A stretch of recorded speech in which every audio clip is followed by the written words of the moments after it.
relations bilatérales entre Zurich et Kinshasa, le président suisse est annoncé dans la capitale congolaise au courant de cette semaine. Pour sa première visite en République démocratique du Congo, Alain Berset va s'entretenir avec son homologue congolais Félix-Antoine Tshisekedi. Lutte contre les tracasseries routières, les commissaires provinciaux de la police, ville, province de Kinshasa, le général Silvano Kasongo a fait le tour de la capitale pour décourager ces actes. À l'Assemblée nationale, la consommation de la viande du chien est au cœur du débat. En cause, une proposition de loi d'un député national qui veut interdire formellement la consommation publique de l'animal qui, d'après lui, serait en voie de disparition dans la capitale. Nouveau journal sur Télé 50, bienvenue à tous. La problématique de l'insécurité dans l'espace Grand Équateur était au centre de l'entretien à Kinshasa entre le vice-premier ministre de l'Intérieur et 3 gouverneurs de cette partie du pays. Peter Kazadi s'est donc engagé à l'issue de cette rencontre à y apporter des solutions. Il s'agit des gouverneurs César Limbaya de la Mongala, Malo Mobutu du Nord-Ubangi et Jean-Claude Mabenze du Sud-Ubangi, présentant leur civilité au VPM. En charge de l'intérieur et sécurité, ces 3 personnalités ont communiqué au patron de la territoriale les difficultés de leurs provinces respectives relatives à la problématique de l'insécurité. D'une oreille attentive, Peter Kazadi Kankonde a promis des solutions idoines. Nous étions là pour nous acquitter d'un devoir, celui de présenter nos civilités au VPM entrant, pour lui donner également certaines informations sur les difficultés sont les nôtres et comment nous attendons beaucoup de lui pour pouvoir nous aider afin de sécuriser nos populations et de travailler véritablement pour l'intérêt supérieur de nos populations et de l'accompagnement et le soutien total à son Excellence Monsieur le Président de la République, chef de l'État, Félix-Antoine Tshisekedi Tshilombo. Il a promis d'être à nos côtés et de travailler véritablement pour que nos populations puissent œuvrer dans la quiétude, demander à la population de faire confiance à son Excellence Monsieur le Président de la République et à tous nos collègues gouverneurs de compter sur l'actuel VPM. Depuis sa prise des fonctions, le vice-premier ministre en charge de l'intérieur et sécurité, Peter Kazadi, a fait de la lutte contre la criminalité urbaine l'une de ses priorités. Et puis le président suisse Alain Berset est annoncé à Kinshasa du 12 au 15 avril en cours. Son agenda dans la capitale congolaise prévoit une rencontre avec les chefs de l'État, Félix-Antoine Tshisekedi, ainsi qu'avec d'autres personnalités. Il s'agit du premier voyage présidentiel bilatéral de la Suisse en République démocratique du Congo. Au programme de son séjour, des travail, l'engagement dans la région des Grands Lacs, coopération au développement, promotion de la paix et aide humanitaire.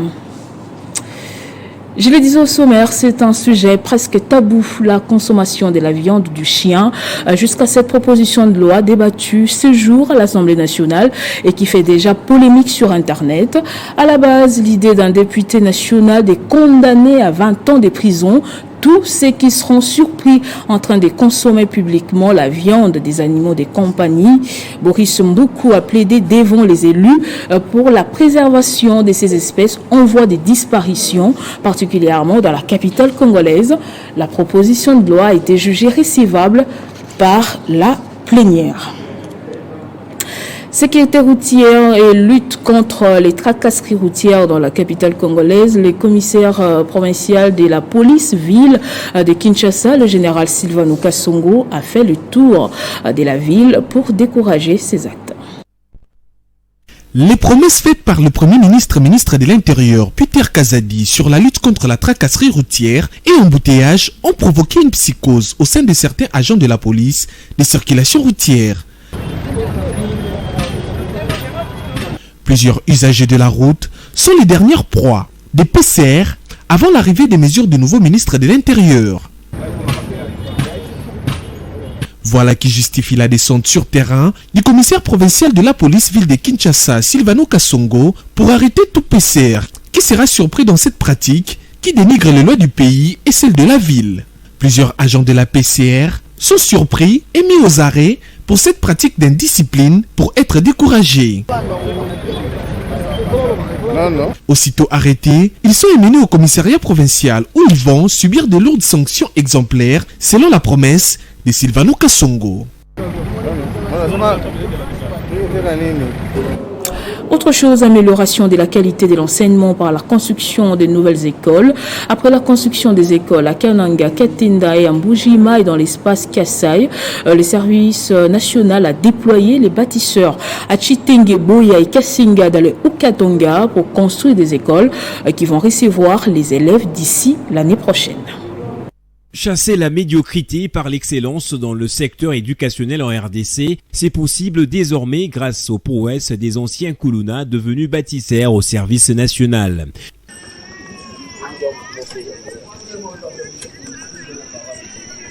La ville de Kananga compte déjà 5 écoles, dont voici ici celle de la commune de Nganza.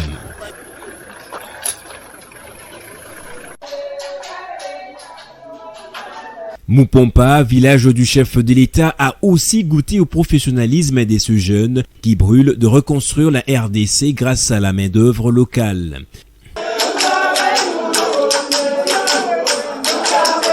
Timbulu, Miambi Katenda, Mbujimai, Chilenge et Boya, eux aussi ont reçu les bâtisseurs du service national qui construisent des écoles et hôpitaux grâce à l'abnégation du général-major Jean-Pierre Kasongo Kabouik sous la supervision du chef de l'État Félix-Antoine Tshisekedi. Comme si cela ne suffisait pas, le service national a lancé les travaux de construction d'une école et d'un hôpital moderne à Ankoro dans le Manono sur instruction de Félix Tshisekedi à l'honneur de Mouzé Laurent Désiré Kabila, fondateur du service national. J'ai reçu les instructions claires et nettes du commandant suprême des forces armées, de la police nationale ainsi que du service national, du chef de l'État, son excellence monsieur Félix-Antoine Tshisekedi, pour venir dans le village d'origine, si je peux dire ainsi, de feu le président Mouzé Laurent Désiré Kabila, initiateur du service national, afin d'y ériger une école et un hôpital en son hommage.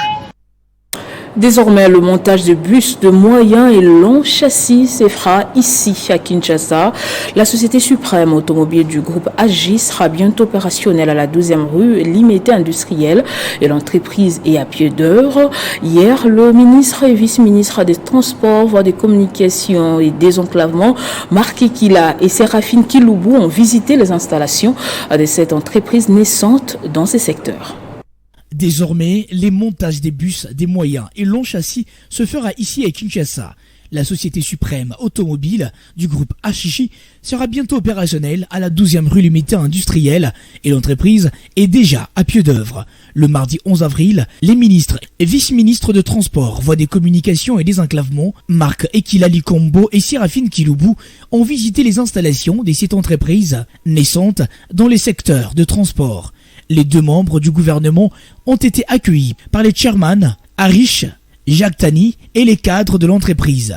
Monsieur Marc Ekila et Séraphine Kiloubou ont assisté au briefing sur la structure organique des suprêmes automobiles, à la projection du plan d'action puis au mot de bienvenue de la part du directeur général André Bahangoul, avant de visiter tour à tour la section de service après-vente, la salle de production, la salle de peinture et le test de fuite d'eau. C'est ici que sera montée et livrée la commande gouvernementale des 230 bus Transco pour assurer la mobilité de Kinois et Kinois. L'occasion pour monsieur Jean-Marc Ekila et Séraphine Kiloubou de tester un bus Transco durement monté pour un essai technique. Le ministre se construit les cadres de cette visite. Dans le cadre du contrat qui avait été signé en 2019 entre la structure et le ministère des Transports, voies de communication, ils m'ont demandé un certain nombre de facilités. Alors je me disais qu'avant d'avancer, il fallait palper du doigt la réalité de ce que je faisais entendre à mes oreilles. Que je suis très satisfait.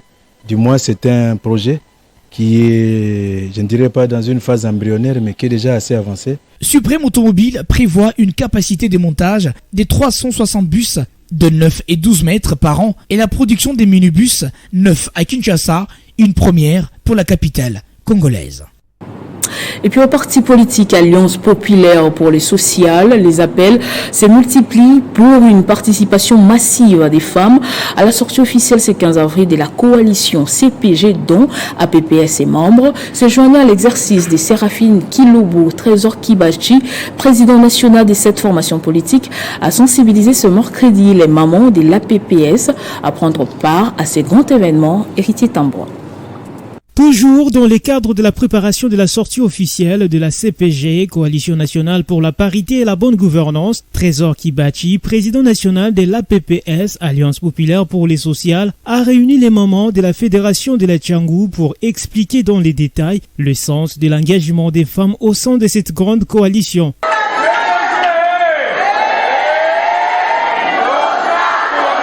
Dans la foulée, il a été clairement établi que la CPG n'est ni un parti politique, encore moins un regroupement politique. Il s'agit d'une large union des femmes et des hommes genrés autour des idées du président de la République, Félix-Antoine Tshisekedi Tshilombo, et la bataille pour l'effectivité de la représentativité des femmes dans les institutions de manière équitable.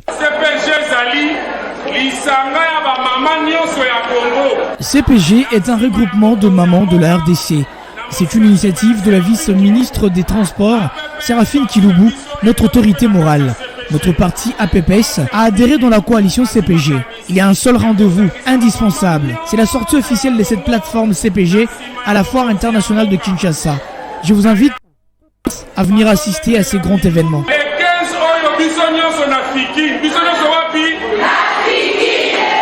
Au passage, le président Kibachi a distribué à toutes ces femmes un pagne à chacune, uniforme pour porter les jours de la sortie officielle qui est prévue ce samedi 15 avril à la Foire internationale de Kinshasa. Répondant positivement à la vision du chef de l'État à industrialiser l'économie congolaise, un entrepreneur s'élance dans la transformation des maïs pour la production de la farine raffinée dans la province du Nord Kivu. Le projet a été lancé depuis 2020. La décortiqueuse est implantée dans le territoire des Lubero et nourrit des milliers de Congolais dans l'est du pays. Martial Bendelo. Moussénéné, territoire de Lubero dans la province du Nord Kivu. Ici est implantée l'usine semi-industrielle des transformations des maïs pour la production de la farine Mikaela afin de nourrir des Congolaises et Congolais. Il s'agit d'un projet initié en 2010 et matérialisé en 2020 par le PDG des établissements Alinunga Investment. Je suis agriculteur, je faisais du maïs et voyant une production qui galopait, je me suis décidé de transformer ce que moi je produisais. La raison pour laquelle j'ai créé cette entreprise, ce que vous voyez maintenant, c'est le fruit de l'agriculture. Malgré l'environnement sécuritaire incertain dans la région, Mumbere Lusenge a pris le risque d'investir dans le secteur industriel en injectant des millions dans ce projet pour ainsi répondre à la vision du chef de l'État Félix-Antoine Tshisekedi, celle d'industrialiser l'économie congolaise. Donc les soucis majeurs qui m'animent, c'est le patriotisme. J'aime mon pays, nous pouvons travailler, nous Congolais, et que nous pouvons nous suffire. La farine de maïs raffinée Mikaela, de très bonne qualité préférée par ses consommateurs, au moins 30 tonnes sont produites ici par jour. Mais face à la concurrence déloyale, presque légalisée dans l'est du pays, le PDG des établissements Alinunga Investment plaide pour la protection des industries congolaises par les autorités. Ici à l'est, la concurrence est énorme. Nos pays voisins sont à la pousse des marchés congolais. Alors nous produisons ici, mais les pays voisins inondent nos marchés avec leurs marchandises. C'est ce que nous demandons à l'État congolais, de nous aider à protéger les entreprises qui sont déjà nées. Puisque si nous fermons, il y aura beaucoup de chômeurs. Une autre difficulté pour cet entrepreneur, c'est l'absence de routes afin d'évacuer les produits vers les grands centres de consommation. L'humanité a célébré ce mercredi 12 avril la journée internationale des enfants de la rue, une occasion de rallier le gouvernement à la population et de les sensibiliser à l'éducation des enfants et à la défense de leurs droits. Quelles sont donc les principales causes de cette situation et comment y remédier? Tentative de réponse avec Joël Isilona. C'est sous le thème « La sécurité des enfants dans la rue » que l'univers a célébré ce mercredi 12 avril la journée internationale des enfants de la rue. À Kinshasa, capitale de la République démocratique du Congo, certaines statistiques révèlent que le nombre de ces enfants en rupture familiale a doublé ces 10 dernières années. La pauvreté, les catastrophes naturelles, les situations des guerres, le manque d'éducation, ajouté à cela les mauvaises relations familiales, s'avèrent être les principales causes à la base de ces phénomènes.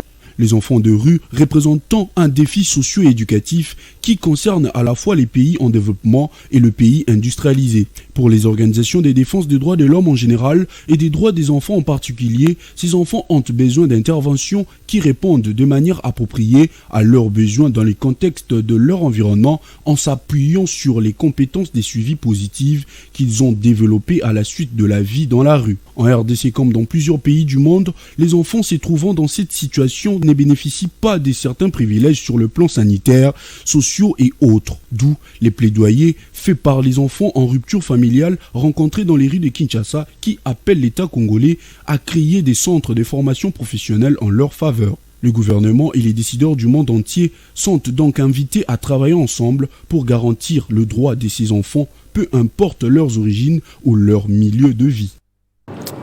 Et sur le continent, visite de solidarité en Somalie. Depuis ce mardi, le secrétaire général des Nations Unies, Antonio Guterres, a alerté la communauté internationale de venir en aide massive pour sauver la Somalie, ce pays menacé par une sécheresse historique. À l'occasion de sa visite considérée solidaire en terre somalienne, Antonio Guterres, secrétaire général des Nations Unies, s'est exprimé mardi 11 avril à Mogadiscio, la capitale des Somalies, en tirant la sonnette d'alarme et a appelé à un soutien international massif pour aider ces pays d'Afrique de l'Est qui est menacé par une sécheresse historique et potentiellement très meurtrière et fragilisé par une insurrection islamiste et en plein mois de Ramadan. Je suis également ici pour tirer la sonnette d'alarme sur le besoin d'un soutien international massif, un soutien en raison des difficultés humanitaires auxquelles le pays est confronté, un soutien humanitaire massif lié au renforcement des capacités sécuritaires en Somalie, et un soutien humanitaire massif pour la stabilisation et le développement du pays. En mars dernier, une étude a été publiée par le ministère somalien de la Santé, l'agence onusienne et l'Organisation mondiale de la santé sur les chiffres qui remontent entre 18 100 et 34 200 des personnes qui pourraient mourir des conséquences de la sécheresse en Somalie durant les 6 premiers mois de cette année. Par ailleurs, le président du Somalie a salué cette visite qu'il témoigne d'après lui l'engagement des Nations Unies à soutenir leur plan de construction de l'État et de la stabilisation de la Somalie. Rappelons que le secrétaire général de l'ONU s'était déjà rendu en Somalie en mars 2017. Actuellement, la Somalie était confrontée par une sécheresse désastreuse et la gravité de la situation est que celle-ci résiste depuis 4 décennies après 5 saisons des pluies avortées consécutives dans certaines de ces régions ainsi qu'au Kenya et en Éthiopie. Et puis en sport, la saison du FC Saint-Éloi Lupopo en Coupe de la Confédération de la CAF n'a pas été ridicule selon son comité de gestion. Le club a fini en 3e position du groupe A avec 5 points. Hier, au cours d'un point de presse organisé à Lubumbashi dans le Haut-Katanga, le président de la coordination, Jacques Kiaboula, est revenu sur cette saison en fixant les nouvelles ambitions de la saison 2023-2024. Après l'élimination du FC Saint-Éloi Lupopo en Coupe de la Confédération, l'heure est au bilan. Le président de coordination a brossé la situation du club au cours d'un point de presse organisé mardi à Lubumbashi. Pour Jacques Kiaboula Katoué, Mohamed Magasuba et son staff technique restent en place pour bâtir une équipe solide d'ici la saison prochaine. Et nous pensons que nous pouvons continuer à faire confiance à notre coach. Certes, il y a des choses à corriger et sûrement il aura le temps à le corriger ou à les améliorer, mais dans la globalité, nous sommes satisfaits du travail qu'il a abattu. Notamment quand on était à l'école, surtout à l'école primaire, quand on te pose la question, tu seras quantième cette année, tout le monde disait, je serai premier. Donc ça marque l'ambition que nous avons. Tu ne peux pas dire non, moi je serai dernier, tout ça. Non, ça n'a pas de sens. Le manque de championnat a beaucoup joué dans l'élimination des Viettes en Coupe de la Confédération, estime Jacques Kiaboula.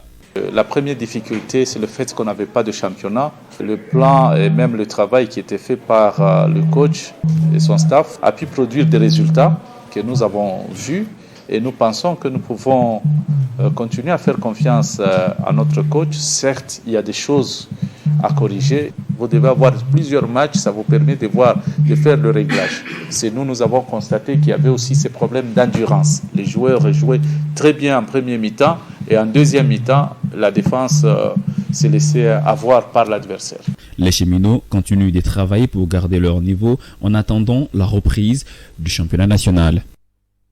Et ce journal est terminé, place au rappel des titres. Renforcement des relations bilatérales entre Zurich et Kinshasa, le président suisse est annoncé dans la capitale congolaise au courant de cette semaine. Pour sa première visite en République démocratique du Congo, Alain Berset va s'entretenir avec son homologue congolais Félix Antoine Tshisekedi. Lutte contre les tracasseries routières, le commissaire provincial de la police ville-province de Kinshasa, le général Silvano Kasongo, a fait le tour de la capitale pour décourager ces actes. À l'Assemblée nationale, la consommation de la viande du chien est au cœur du débat. En cause, une proposition de loi d'un député national qui veut interdire formellement la consommation publique de l'animal, qui d'après lui serait en voie de disparition à Kinshasa. Merci de nous avoir suivis de partout. L'information reste en continu et en temps réel sur votre télévision.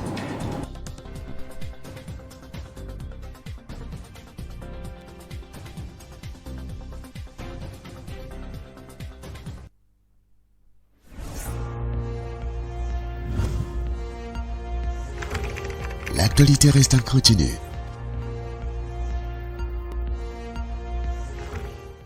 Déclaration numéro 001D-CN-SG-2023 de l'Ordre national des ingénieurs civils, ONICIV en sigle. L'Ordre national des ingénieurs civils, ONICIV en sigle, est préoccupé par l'arrestation de son président, Charles Médard Ilunga Mwamba, ONICIV 0002, depuis vendredi 7 avril 2023, en rapport avec son activité professionnelle à l'Agence congolaise des grands travaux, ACGT en sigle. L'ONICIV suit de près cette situation dans les moindres détails afin que tous ses droits soient scrupuleusement respectés. Comme contribution au débat actuel, l'ONICIV, à travers ses organes spécialisés, est en train d'analyser la convention des collaborations entre la République démocratique du Congo et le groupement d'entreprises chinoises China Railway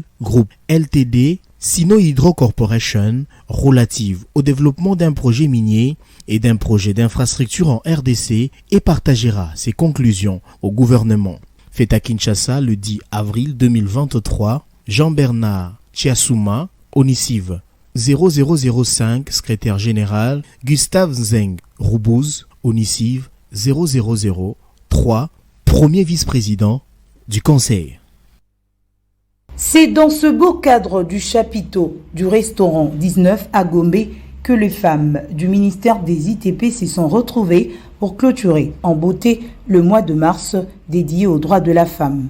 Femmes du cabinet du ministère des ITP, celles de l'administration, des structures et services sous tutelle, toutes étaient bien représentées, accompagnées bien sûr des hommes genrés de ce ministère, notamment les directeurs généraux, les responsables des structures ainsi que les membres du cabinet du ministre d'État. 12h30, Alexis Guissaro Mouvouni, le patron des infrastructures congolaises, fait son entrée sous les ovations nourries de la salle.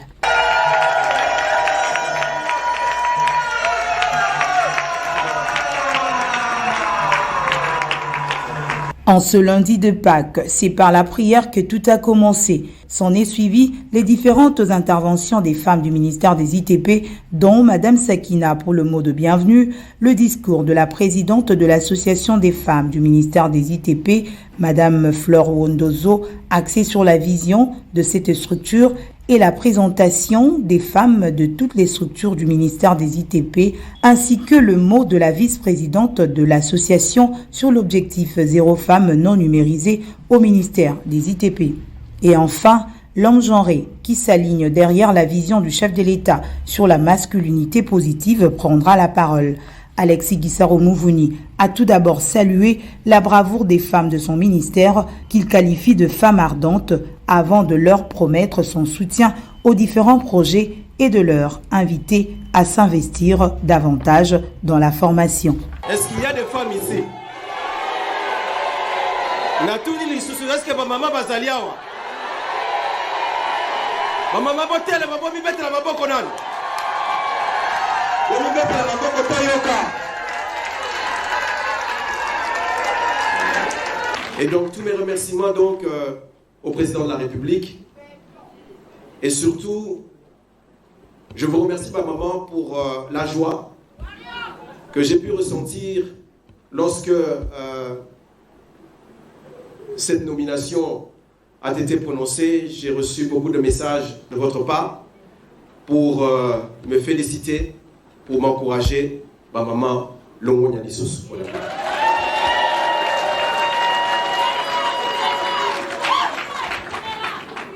Et je sais que, parce que vous êtes au ministère des Infrastructures et Travaux Publics, qui est un ministère généralement où on a une vision que c'est pour les hommes.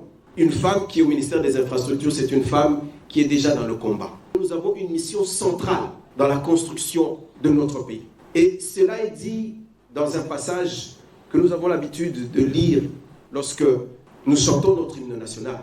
Lorsque nous disons « peuple ardent », moi je veux dire « femme ardente ». Par le labeur, nous bâtirons un pays plus beau qu'avant, dans la paix. Femmes ardentes, vous avez votre rôle, vous avez votre place dans la construction de ce pays. Et c'est ce qu'on nous a rappelé au travers de la Sénète. C'est pour dire qu'à partir du sommet de l'État, Premier ministre et membres du gouvernement, nous sommes dans la ligne de notre président de la République, qui est le président de la République le plus genré, je crois, de l'histoire de notre pays. Moi, je vais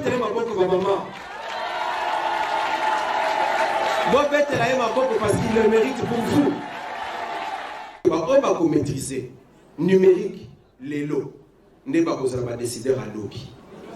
Investissez-vous, ma maman, dans ces domaines. Comme pour lier l'utile à l'agréable, une scénette démontrant la mission du ministère des ITP et invitant au civisme à maquiller la cérémonie.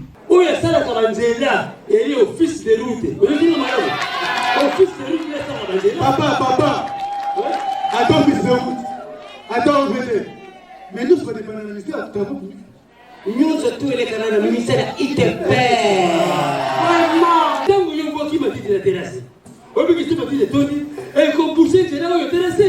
On veut que moi, quand on a fait, et on sait l'inondation. C'est quoi ça, l'inondation? C'est quoi ça? Mais bien qu'on va te compte à maille. Papa, il y a un lobby. Le ministre d'État des ITP a eu droit à un cadeau pour la circonstance. Photos de famille, partage du repas, de la musique. En tout cas, la fête était totale. La 9e édition des Jeux de la francophonie donne déjà ses couleurs à Kinshasa.